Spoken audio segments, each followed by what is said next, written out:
Hello and welcome to Carved in Stone. I'm your host, Shawn Chabam, and joining me once again is returning guest Matt Miles to talk Philadelphia Phillies offseason, failures, frustrations, and future. Matt is a seasonal employee with the Phillies AAA affiliate, the Lehigh Valley IronPigs, where he's handled various jobs such as public address announcing and maintaining the pitch clock. Matt, welcome back to the show. Thanks for being here. Hey, it's great to be back, Shawn. Baseball season's upon us. I got my schedule for the Pigs.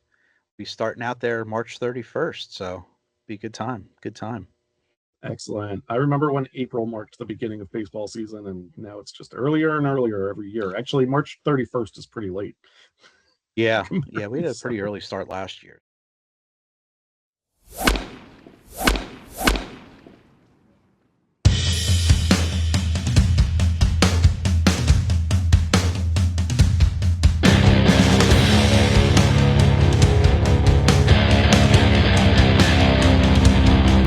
So the Phils have had an interesting offseason, particularly with the Nick Castellanos situation, and we'll get into that. But let's go deeper for now, and let's start off talking about some guys you may be familiar with, and the rest of us may not be. What position players who played primarily for the Iron Pigs last season might we see with the Phils this year? Whether it's just more than we saw them last season, or if we're going to see them for the first time. Well, there's two names that come to mind. One is probably one that a lot of Phillies fans have already heard the drumbeat for quite a bit this offseason. That's Aiden Miller. And I think the other player is Otto Kemp. He had a really nice game yesterday against the Twins. He's always been a nice bat for the Iron Pigs. Outfielder, they'll probably platoon him. He's definitely someone who probably he may make the main roster actually to start the year. He also may not. It depends. We'll have to see how the Phillies kind of shake out the outfield and see how they want to have their bench depth look for the start of the year. Certainly, if he starts with the Iron Pigs, he will be up with the big club again. He was up a few times last year. He's got a great swing. He's got very good plate discipline. Rarely strikes out, and definitely someone who I'm sure if we have some injuries throughout the year, you'll see him pop up and down from Lehigh Valley with Otto Kemp. As far as Aiden Miller goes, the talk with Aiden Miller is, do we end up putting him out at somewhere at one of the hot corners, like third base in particular? The question is, do we move on from Bohm at the trade deadline and stick with Miller? That Bohm's always the trade target. There's always something hanging over his head. If Aiden Miller looks good, I don't know if Miller's going to be on the starting roster. I think they're going to have him in AAA. But if Bohm gets a hot bat and we have some arms that fall off in the bullpen, or there's another need comes up through injury or whatever, I can certainly see them moving pretty quickly from Bohm and bringing up Aiden Miller and making some moves that way. But yeah, those are the two main ones that I see right now. It's hard to talk about arms at this point because, relievers get rotated pretty quickly throughout the whole system, really the whole year, but especially in the spring, you kind of look and see what you have on your big roster before you start moving pigs up back and forth, and unless there's major injuries. So, I mean, the two key players I think right there are going to be Aiden Miller and Otto Kemp. Yeah, and speaking of pitchers, so Zach Wheeler won't be ready for the start of the season. Unfortunately, as you predicted last time, Ranger Suarez is gone. I Yeah. mentioned that. Yeah, I mentioned that in more detail in episode 11.5. He is now a member of the Boston Red Sox. That means Andrew Painter will be in the starting rotation, it looks like. Last time you were on the show, you said you saw Andrew Painter more as a long reliever than a starter. Now that he's expected to be in the rotation, how much does that worry you? And what do you think of the rotation in general? Well, Painter's had a very good spring training. One of the things, this is a shout out to the Drunk Phils fans Facebook group. Aside from like the constant barrage of complaining that comes out of there to keep it a family show, he posted an interesting point, and I did verify it, and it's spot on. The 5 projected Phillies who are going to be starters at the beginning of the season, and that would be Sanchez, Luzardo, Nola, Walker, and Painter have a combined 1.06 ERA over 17 innings in spring training so far, which, maybe the demise of the Phillies rotation is greatly exaggerated at this point. I'm very optimistic that I think the Phillies can get out to a decent start. Um, there's some stuff we'll talk about a little later in the show that I think are some outside factors that certainly need to be looked at league wide. But I think the Phillies with that rotation really should be okay to start the season. Painter, it looks like his command is better. JT is speaking very highly of him, and he's getting a lot of. He's not getting them to miss a whole lot, getting batters to miss a whole lot yet, but he is getting good command. There's a lot of ground out, fly out balls, which is also good. It means that he's got timing. He's getting batters off their timing. So that's all a good sign. Painter's biggest issue in the minors last year was it seemed like it'd be a combination of things where after an inning or two, he would either lose his command or he stayed with what he felt comfortable with. Again, he had Tommy John a couple years ago, so he's still kind of getting back into his rhythm. But I think he would either stay what he was comfortable with, and batters got a read on him within 2 to 3 at bats, or he just would start a game without command, and that would be the end of it.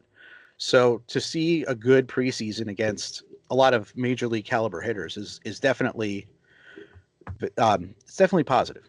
So I'm happy about seeing that. I'm sure he will certainly make the starting rotation this year. We always trust JT's opinions on pitchers. Well, we paid him a lot of money. Yeah. So let's talk about the two big re-signings, Kyle Schwarber and JT Realmuto. Schwarber is now signed through 2030. There will probably be a year or two on that Schwarber contract that we wish wasn't there, but I guess Dave Dombrowski did what he had to do to keep that power in the lineup. As for Realmuto, love the guy, but he was signed to a 3-year contract. He turns 35 next week. I think it's too long. I think it was a panic signing when they missed out on Bo Bichette and the Mets snagged him. Rate those re-signings on a scale of 1 to 10. Schwarber has a lot of I hate using the vibes term, but there's vibes, good leadership, and of course the power. And in today's in today's designated hitter baseball, you need to have someone who is a power hitter, and you need to have that power in your lineup. Whether you're putting them at the top, whether you're putting them at cleanup, it doesn't matter. And Schwarber, he's sending out piss missiles for Team USA.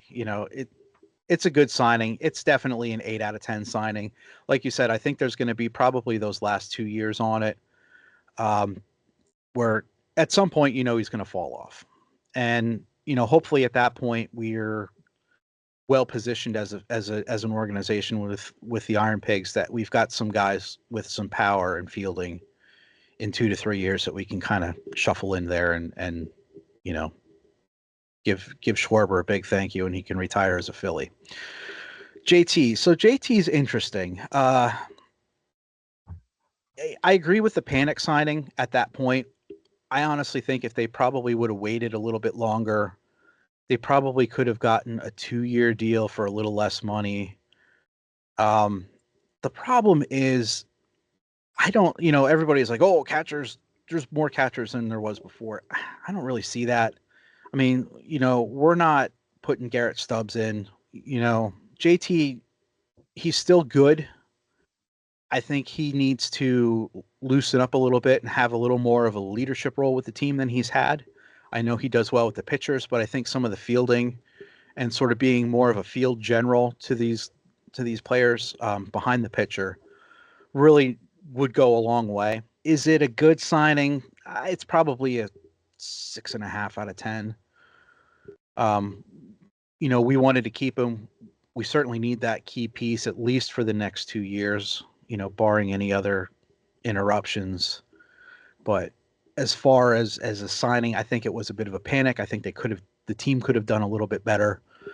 But kind of seeing what's in our pipeline and what's in other teams' pipelines and other, potential upcoming free agents at catcher, there's just not a whole lot of good catchers in baseball.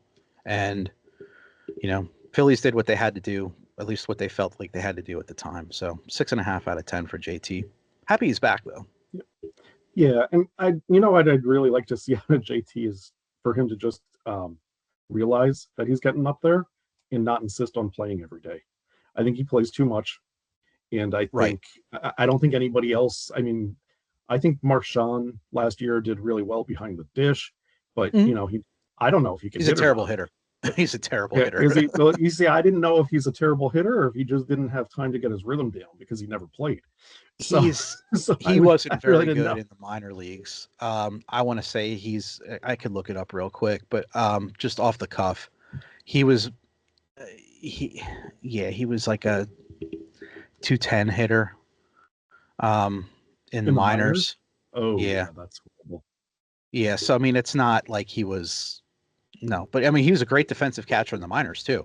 There were a lot of pickoffs at Coca-Cola Park as well. So he's a good catcher. He's not the best catcher in baseball.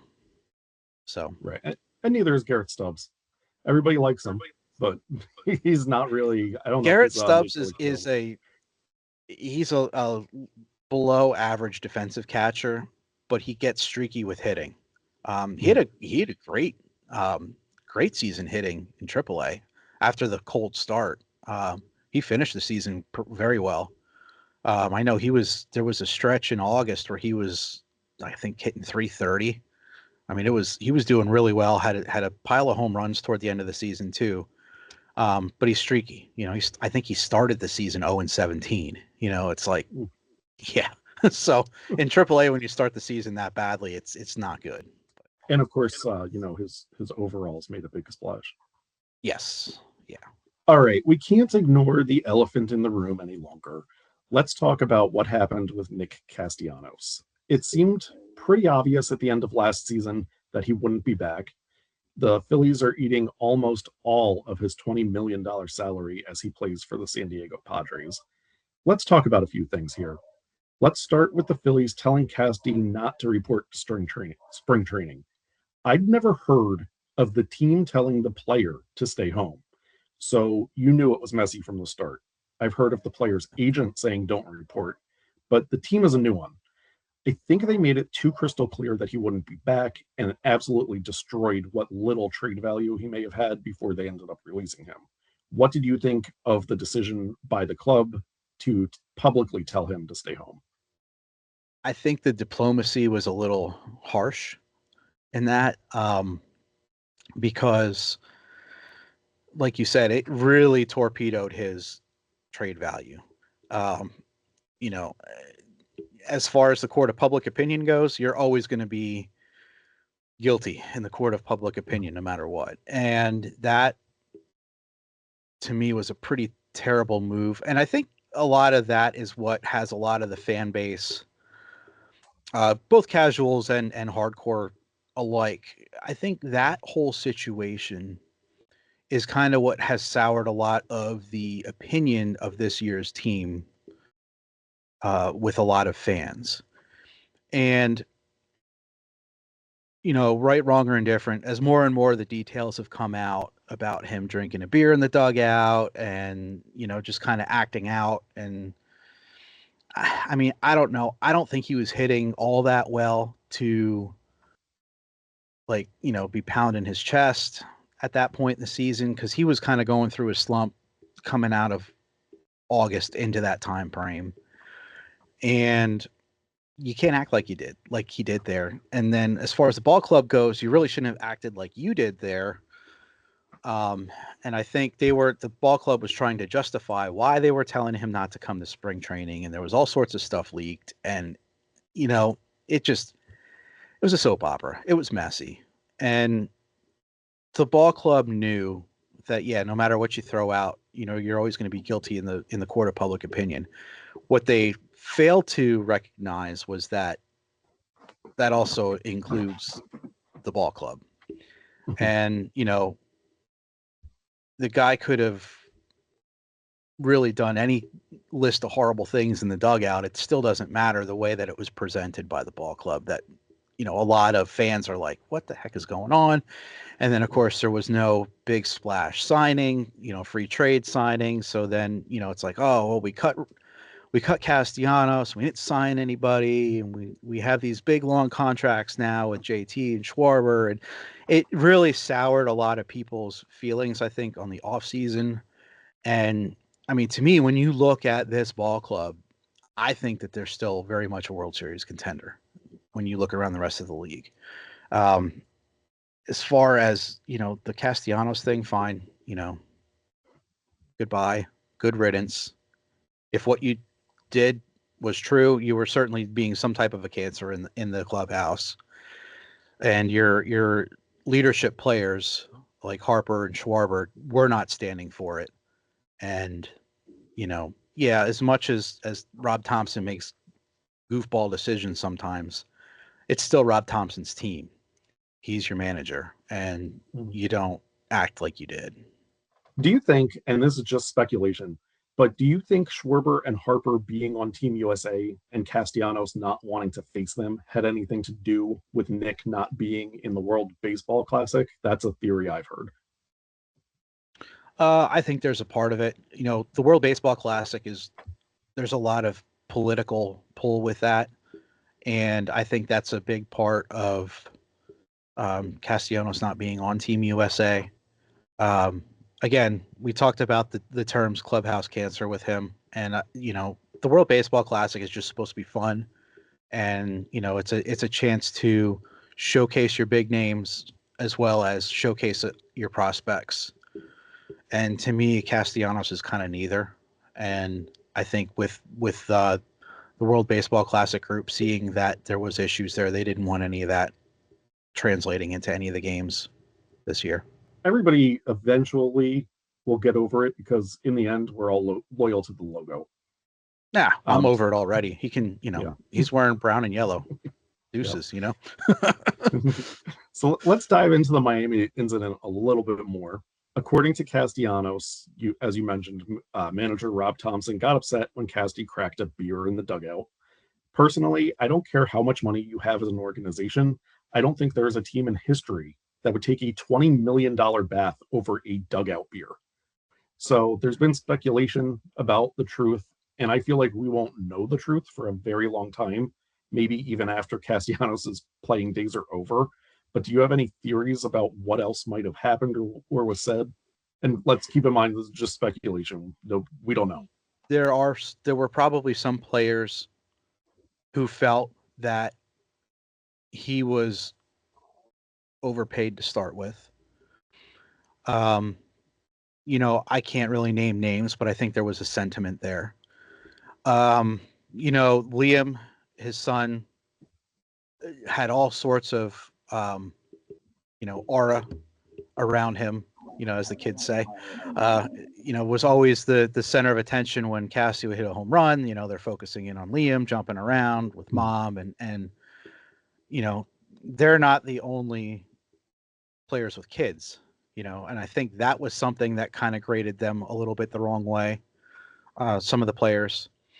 And then I think the third part was the benching was probably something said either to management, whether it was Thompson, whether it was Dombrowski, or something said about them by Castellanos. And I think some players by that point of the season, I think there were some players that had had enough.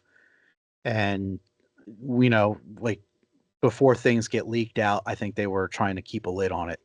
And that's, I think, where things kind of just came to the head with him coming out the dugout and having a beer. And again, it's just not a good look all the way around. That's why they call it the locker room cancer, clubhouse cancer. And, again, at this point, I wish him well. It does, like, it was a fun thing to see Liam jumping around and whatnot. But, at the end of the day, we're loyal to the logo. Exactly. So I think it was Ricky Bottalico. I might have the wrong player, but there was a player who said he thinks that Castellanos must have said something extremely personal and extremely vulgar. because he said he's been around dugouts his whole life, and he can't even begin to imagine what was said that would make you drop a guy and pay him $20 million to go away. Dude, I've been around minor league dugouts and I've heard quite a few things said, and I'm sure there were quite a few things in Spanish that I don't understand said as well. And it, like you said, it must have been potentially, you know, I mean, okay, there's your mom jokes, but I mean, there had to be something family or extremely personal for sure. Yeah, I was thinking, and again, we don't know anything, but I was thinking maybe he said something about Rob's wife, something like that. I mean, it had to be pretty bad. Yeah, there had to be something, or was there something going on like with Casty's wife and other wives, or Casty's wife and other players? There Yeah, had to be there had to be something pretty personal in there for sure. Nick never misses a chance to remind us that Rob Thompson and hitting coach Kevin Long didn't play in the bigs, but there are plenty of Hall of Fame managers who didn't. Earl Weaver, Jim Leyland, and Joe McCarthy, to name a few. What do you think about the jabs Casty has been taking at Thompson and Long? Is there something to them, or is he just acting like a jaded ex-girlfriend and using that as his crutch for disagreeing with them? It's a crutch, 1,000% a crutch. Again, I think there were a lot deeper issues, and like you said, that's sort of the crutch to try to save face at the end of the day with him. Yeah. And I mean, just because they didn't play doesn't mean they can't be good managers. Like, Oh, absolutely not. I I'm mean, it's not just baseball. I mean, you look across any sport. How many good Super Bowl winning coaches didn't play in the NFL? right. We got one only for the Eagles. Been to two Hmm. Super Bowls. Yeah. One. Um, I remember, and this is just going away from sports, but Wolfgang Van Halen said that his dad Eddie was a terrible guitar teacher because he just he just thought everything was easy, and you could just, Right. Dad, how do you do this? Oh, here, it's easy, just put it in. And it's no, it's not easy. It's Not if you're born not born with it. You're a virtuoso in hockey. Wayne Gretzky, greatest player ever, terrible as a coach. Hmm. And Yeah. I think it almost is a good thing sometimes to have somebody who wasn't who didn't play at that level or who was average, like Doug Peterson, because they really had to work and study to Hmm. understand, which helps them in coaching. Whereas a guy like Gretzky, he could just do it. And, I don't think that he can always maybe articulate what he was doing. He just knows how to do it. Right. Well, and that's just it. They're not going to be able to say, "Well, I can do it just fine." Like, I don't understand why you Right. can't do it. Yeah. So, but yeah, I think those jabs are just Yeah. terrible. I mean, they're crutches, and quite honestly, if it turns out the way it looks like it's going to turn out, he was the clubhouse cancer, and someone will have something in a memoir about him at some point. That is exactly what I was thinking, is that somebody will write like a tell-all book or something after the fact, because nobody's really talking right now, and I don't know what to make of that. I mean, everybody has something to lose, I guess, by talking about it right now, except for maybe a guy who was there last season and is no longer with the team, like a Harrison Bader. Maybe I could take his word at face value, but I don't think he's talked about it. He probably wants nothing to do with it at this point now that he's not on the team. I don't think he's going to say anything. He's off with the Giants. He's doing his own thing. Say Bader's kind of a journeyman too. He's turning out to be one of those journeyman players who is just going to be on probably a dozen teams till his career's over with.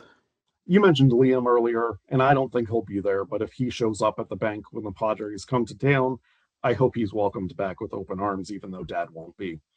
And speaking of guys who have been frustrated, let's head to the bullpen. A surprising trade: Matt Strahm shipped to the Kansas City Royals in exchange for Jonathan Bolin. Reportedly, there was friction between Strahm and team officials. Trading him, of course, also cleared some luxury tax space. Bolin is 5 years younger than Strahm, but he's had limited time in the majors, only 50 innings pitched with a 4.32 ERA. What do you make of that trade? Do you think they could have gotten more Should they have gotten draft capital instead? Or do the Phillies really see some upside despite Boland's limited experience in the majors? My take on Strom, I think he had some friction with the organization because I don't think they put him in some pretty crappy relief situations last year, and I can see the friction. There a lot of times they would throw him in after, Nola would be, you know, 4 batters into a crash out, and he's already like, okay, we're up by a run or we're down by a run, and there's 1 out and 2 on, and he was put in a lot of just no win situations. So I could see the friction. I think because I think there was a lot of we can argue this all day long about Thompson leaving his starters in way too long. That's one of the things I hope changes a little bit this year. At the end of the day, it's the Spider-Man meme with this trade. They're all pointing at each other, and okay, yeah. It Strom was one of those where I guess if he had a rhythm or he had a little bit of a buffer, he was fine as a middle reliever. Jonathan Boland, you can make what you want. You can kind of make him what you want. To me, it's going to be the same thing. You're going to have a guy who goes in. He's going to be one of those guys who's thrown into the crappy situations, hoping to make the best out of it. Maybe he's a 3.5 ERA middle reliever, and he gets you that key strikeout or two to help end an inning. Maybe you get a second inning out of him, whether it's 5-6. And I think that's basically what it's going to be with him. What do I think of the trade? Yeah, it's a Spider-Man meme. They're all pointing at each other. It's the same thing. That's what I think it is. It was a money move. They're saving some luxury tax, and they needed that luxury tax to take care of JT. I'm interested to see how Boland goes. But again, I don't expect a whole lot from him. I think he's Matt Strom light. From the outside, this offseason has felt pretty messy between the Castellanos situation and the Strom trade rumors about friction. Do you get the sense that there were chemistry issues in the clubhouse with the team last year in general, or do you think that those were isolated incidents with those two players? Yeah, I think it was isolated between those two players. I think and really even some of the friction with Strom that we touched on was, I think, more some manager decisions throughout I think some of the game management with Rob Thompson was a little suspect. But at the same time, he's not dumb. I think he's going to learn from that. And I think there's going to be some changes, moving forward. As far as, any other, I think the clubhouse is pretty tight this go around. I think there's some, now that JT doesn't have a contract over his head, Schwarber doesn't have a contract over his head. And of course we've got Harper till he's dead. I think that core leadership group really steps up this year. And I think that's going to show. And I think it's going to show with Mattingly coming in as a hitting coach. And I'm hoping that we really start to see sort of a congealing of leadership and, a lot of forward looking with a lot of these players as well this year. So we all know about Bo Bichette, but Kettle Marte was another guy who was supposedly up for grabs. The Diamondbacks decided not to trade him. I'm a huge Ranger Suarez fan, and that losing him just absolutely devastated me. And the offseason in general, I don't think has been very good. But one of those two signings probably could have reeled me in a bit. You told me about something interesting before the show, and that was the Aaron Judge talks at the World Baseball Classic. Explain that. So, some of the things you see circling on social media have been Bryce Harper being buddy buddy with Aaron Judge, and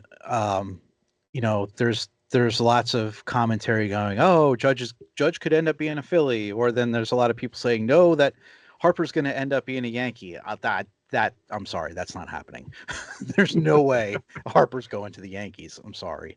And you know what? You could throw it in my face later if it happens at the trade deadline. But there's a whole lot of things that would need to happen, for that to actually occur. To me, and this is going to kind of dovetail into one of the league-wide things that I'm watching, kind of with a little bit of bated breath, is, do we have a work stoppage in 2027 with Major League Baseball? And that, I think, plays into the whole Judge to Philadelphia, twittering and whatever else is going on. Because to me, if I think you're going to see a pretty big rift in the league this year, especially if there's no progress made before the All-Star break on any of these labor talks with the league. And I think any of these teams that just do not have a good start to the year, and to me, the Yankees are certainly one of those teams that could be primed for a terrible start to the season. Um, do we start looking at, okay, are big names going to position themselves to jump on a team that they think will have a run for a World Series ring when the future's uncertain? And I could certainly see Dombrowski making some type of a move for Aaron Judge, especially if it looks like the Yankees are faltering in any way heading out to start the season. And I think that the Phillies have enough in trade bait to entice the Yankees to maybe potentially move on from Aaron Judge, especially if they start a sub 500 season. And that's a tough division. Obviously, you had the Blue Jays that went to the World Series in that division. There's a lot of good things on paper with Baltimore. Boston signing Ranger Suarez. It's entirely feasible that the Yankees could trip over their own feet coming out of the gate, and maybe there's some moves made, especially in the with the background of potential labor disputes. So I think that's something to keep an eye on.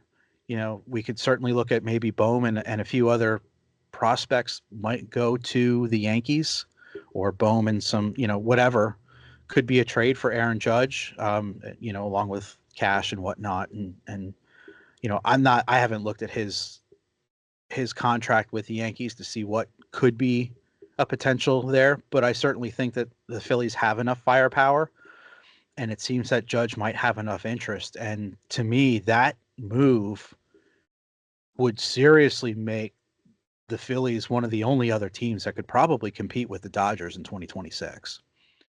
That's just my opinion. I don't think there's anybody in the American League that's going to come close to the Dodgers if they make it to the World Series. The Blue Jays were a nice feel-good story, but the Dodgers, they were close. they were Blue close. Jays were They were close. very close. They were a collision away, man. They were. But at the same time, I think it's one of those things where that group of Dodgers, they had the bye to start.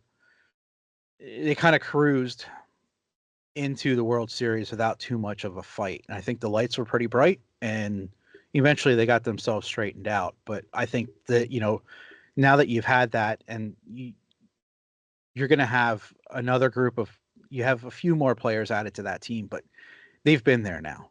And there hasn't been any management changes with that team. The big core of those players is still there in LA. They know what to expect now.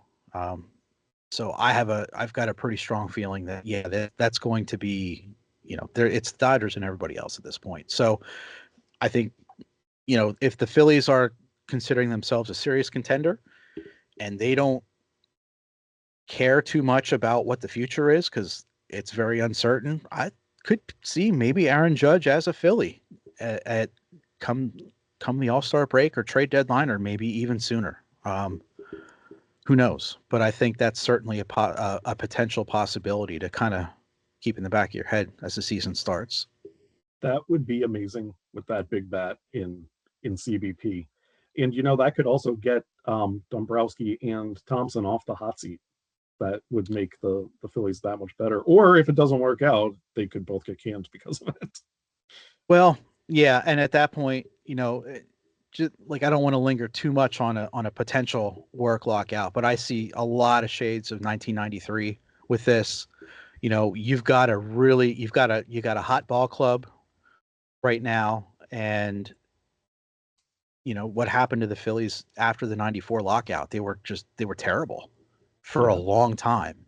And, yeah, you don't have the same management group as you did back then, and you didn't quite have the same player core as you did back then with this current team. So it's a little apples to oranges, but like at the same time, you see it and it's like, okay, you get a work stoppage. I mean, that's it. It's done.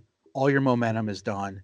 Who knows how things are going to get restructured in the pay world and luxury tax and do they go to a salary cap? There's so many things that could completely break the game that, you know, they could come out and we're back to, 1997 Phillies again. Yeah, and I'm a win now guy. If you can win now, I say do it. I say mortgage the future because you don't know when you're going to get that chance again. I mean, it's hard Yep. to believe. I just thought the other day we are an entire adult human removed from the Phillies winning the World Series. We are We 18 are. years from it. We're almost 2 decades, and they've been close so many times, but they only won it that one time. You only get so many chances. That's correct. And, it's funny when you mention that because it was 80 to '08, which was 28 years. And, when you look at that 28 years, they were close a few times early on and then they had 93, but there was a lot of drought in that 28 years, a Oh yeah, lot of drought. And even from 2008, we had some drought. We certainly had some drought. That 20 second half of 2012 through, gosh, I mean, even probably really until just, Harper, which was what yeah. I 2019. mean, yeah. I mean, you had a 7-8 year stretch again where things just weren't all that great. So, and yeah, it's a win now thing. And the core you have, there's not a whole lot of peak baseball left in the core you have. And like you said, it's mortgage the farm and win now. And especially if you're looking at a work stoppage. I mean, get it now, get it while it's hot. Um, hey, go for Aaron Judge. Let's do it. Absolutely. I almost forgot. Johan Rojas is facing a possible 80-game suspension for violating the league's PED policy. So often, it's a guy you look at and you go, well, the PEDs didn't work. So that was kind of my reaction. What was your reaction when you heard that news? Kind of the same. I mean, I doing some prep work here for the show. I was looking at, he's being paid, I think 750,000 or 765,000, somewhere along those lines, and the team for 80 games, that gets you maybe up to the deadline. Who knows? Either way, it's they could DFA him after the suspension. I don't think he can be DFA'd during the suspension, but they will. They'll get him after. Or maybe they'll lump him up in a trade with Bohm for Aaron Judge with the Yankees. That'd be pretty cool. I don't think the Yankees want him. No, I think he'll get DFA'd and go through waivers, and then someone may pick him up, and if not, they may grab him for a minor league deal and throw him on the IronPigs and have him in reserves for the playoffs. Last time you were on the show, you referred to yourself as ever the optimist when I asked you if the window was shut for this group. Mm-hmm. So let me tell you, I don't want to be, but I'm a sky is falling guy. Mm-hmm. Aaron Judge would definitely get me back on track. Sure. But I think this offseason has been a disaster, and I don't see this as a World Series team. Um, my challenge to you is this: explain to me why I'm wrong, and why we should still believe this squad might host the trophy at the end of the season. Okay. Actually, I feel better now than I did when we first recorded. And so Really? here's my reasoning. We talked about earlier how our five projected starters just to start the season have their 1.06 ERA. Now, granted, yes, it's spring training. I get it. But, 106 ERA over 17 innings in spring training still is something that's got to be paid attention to. And and we get Wheeler back and things are going to look excellent there. Aaron Nola looked good in the World Baseball Classic. He seems to be a little more relaxed and has some of his stuff back. The big thing is going to be making sure that Rob doesn't extend, like, don't run these guys into the ground. Please don't run these guys into the ground. You got a good start going. Once you start to notice a slip in the fifth inning, get them out. Get them out, get them iced down, and get your reliever arms in. And I think that's the number one thing. If we can keep relievers in check, I mean, we still have a good reliever core. Yes, Ranger Suarez hurts.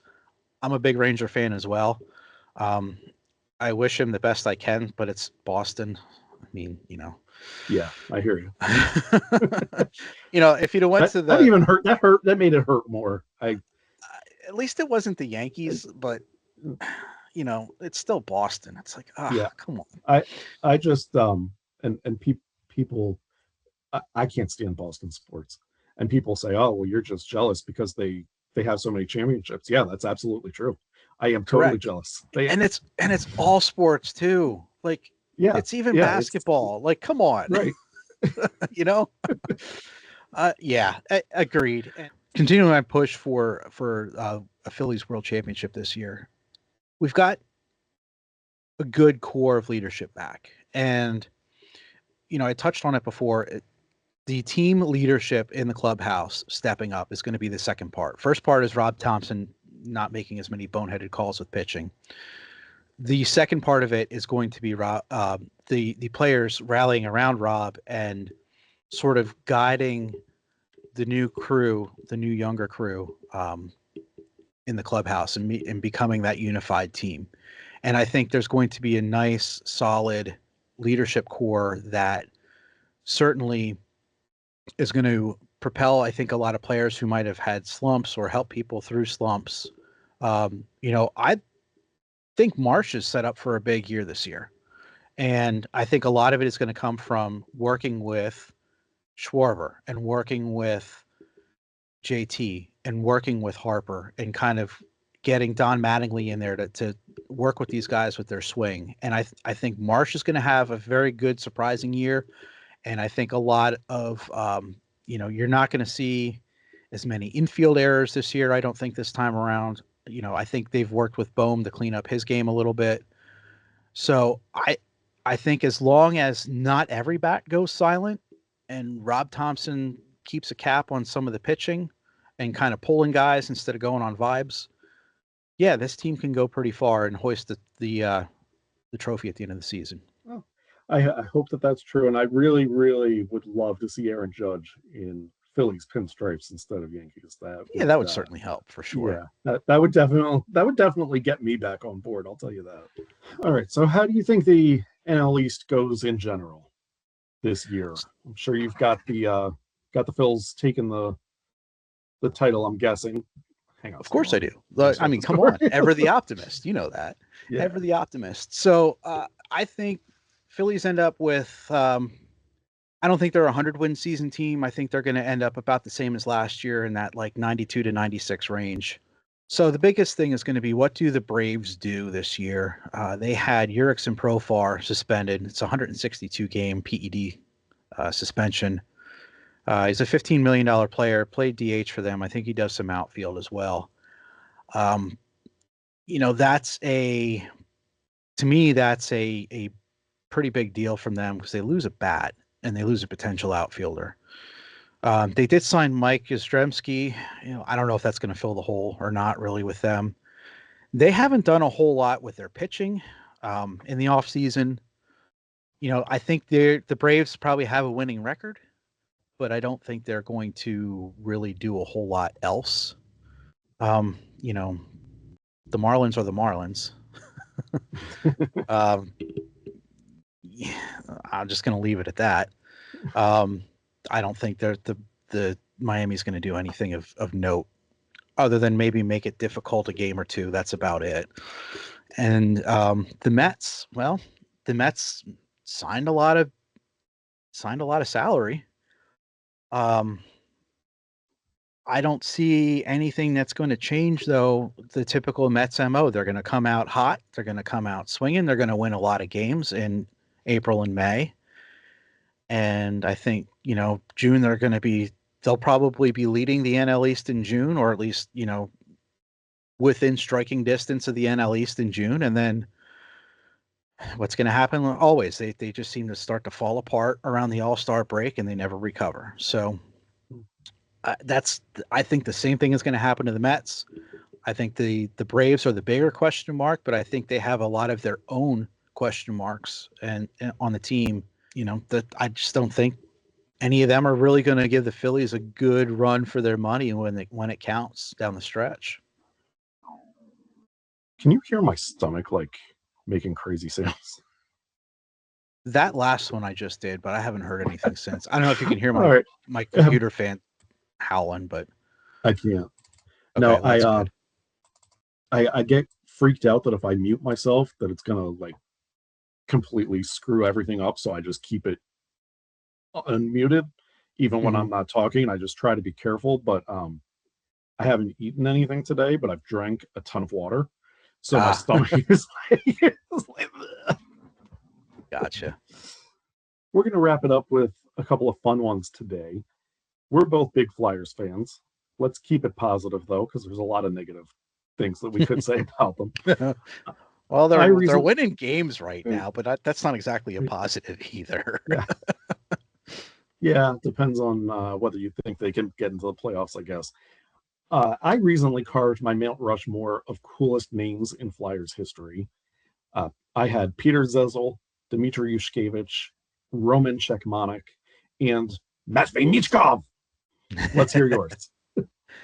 So for me, I've always been a Carl Dykhouse kind of guy. Stu Malgunas is another good one I remember from That's a good one. my youth. Shell Samuelson. I'm surprised Shell didn't make your list. He was on my team, but not Okay. on the mountain. Gotcha. Not on the mountain. So yeah, I mean, those are ones that are definitely at top of my list. Those guys. On March 20th, I'll be revealing my Mount Rushmore of vegetables. Which ones do you enjoy? Haha. Vegetables. You know what?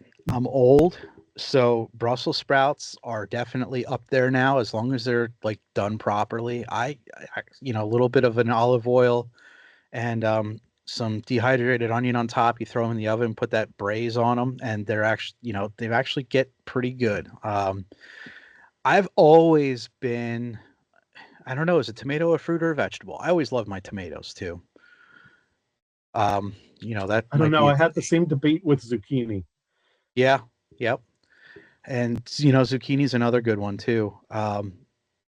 We do a garden every year, and I'm actually looking forward to getting out. And I didn't do as much last year. I had a couple tomato plants, and that was it. But this year, I'm looking to do a few more. I planted some garlic last fall, so I'll have that going. So, yeah, Brussels sprouts and tomatoes would be my top two. Yeah, Brussels sprouts. I actually like Brussels sprouts too. I didn't like them growing up, but I guess we all evolve. Yeah, exactly. I mean, if we want to fill out a Mount Rushmore, springtime is a good time for asparagus. So throw that up there. Same thing. I like it roasted, like get that like brown crunch on it. To me, like I can't do soggy vegetables. I can't. And then you just can't you can't beat a baby carrot dipped in French onion dip. You just can't do it, man. So that would be my Mount Rushmore of vegetables. And we'll close it out with another baseball related mountain. I'll save mine for March 27th, but give me your Mount Rushmore of City Connect jerseys. The Phillies have grown on me. I'm a big fan of the Phillies. So that would be up there. San Diego had a good one. I did like San Diego's. Very popular with the ladies. Yes. Yep. So it was fun. Arizona's was unique. And to round it out, St. Louis Cardinals, they had a decent one last year. So the Diamondbacks are one of many teams that have had two. They didn't actually change a ton. They just changed the colors. I think I might have this reversed, but I think their original ones were a sand color, and then they went to purple. It might have been the opposite. It's the purple one. It's definitely the purple one. All right. Yeah, it's not the sand one. Matt, thanks again for being here today. Always a pleasure and great to see you. Great seeing you again, Shawn. It's a lot of fun, and I'm sure we'll do this again sometime before the All-Star break. Yeah, I was thinking maybe right around then we can talk about what it's been looking like. Maybe we'll have Aaron Judge to talk about at that point. You never know. You never know. Certainly have some Are you- Iron Pigs to talk about. That's for sure. Well, maybe we'll see you at the All-Star game. I will see you next time. Go Birds. Go Birds.